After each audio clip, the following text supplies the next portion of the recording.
জলপাইগুড়ি জেলার বানারহাট থানার অন্তর্গত শান্তিপাড়া কলোনি এলাকায় আগ্নেয়াস্ত্র নিয়ে ব্যবসায়ীর বাড়িতে চড়াও হলো দুষ্কৃতীরা।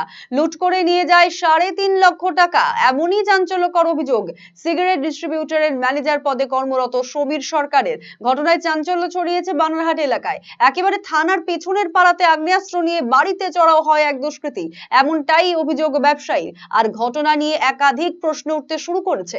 ঘরের ভিতরে দুষ্কৃতী তাণ্ডবের সেই ঘটনার ছবি ধরা পড়েছে সিসিটিভি ক্যামেরায়। ঘটনায় আতঙ্কিত এলাকাবাসী। প্রশ্ন উঠছে শহরের নিরাপত্তা নিয়ে। ঘটনার তদন্ত শুরু করেছে বানারহাট থানার পুলিশ।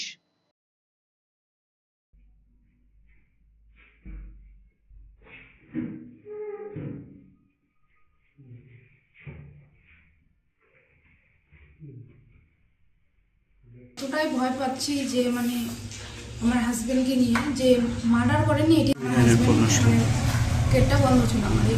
আমার হাজবেন্ড অফিসে বসা ছিল, চেয়ারে বসা ছিল। তখন আমি বেরিয়েছি, মারার পর দেখলাম লোকজন সব চিল্লাচিল্লি। আমার বর্তা আতঙ্কিত। আপনারা? আমরা প্রচণ্ডই আতঙ্কিত আছি।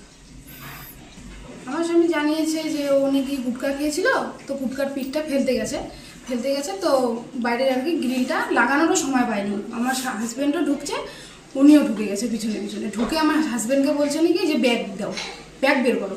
আমার হাজবেন্ড বলছে কিসের ব্যাগ?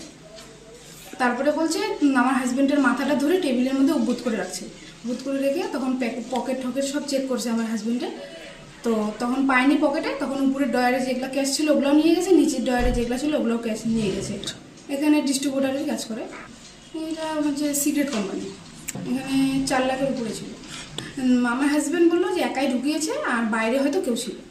একজন ভেতরে যায় আর একজন বাইরে ছিল, একজন ভেতরে একজন বাইরে। তারা যায় লোকটাকে বলে মাথায় বন্দুক থেকে মাথাটা নিচু করে তারপরে ডয়ার খুলে সব টাকা পয়সা বলে নিয়ে গেছে, শুনলাম তাই।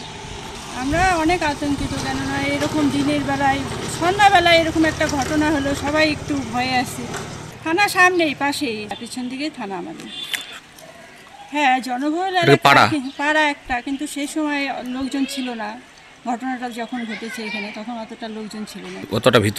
আমরা অনেকটাই ভীত, কেন এই সন্ধ্যাবেলায় এরকম একটা ঘটনা হলো, যে কোনো সময় আরও হতেও পারে এখানে এরকম ঘটনা।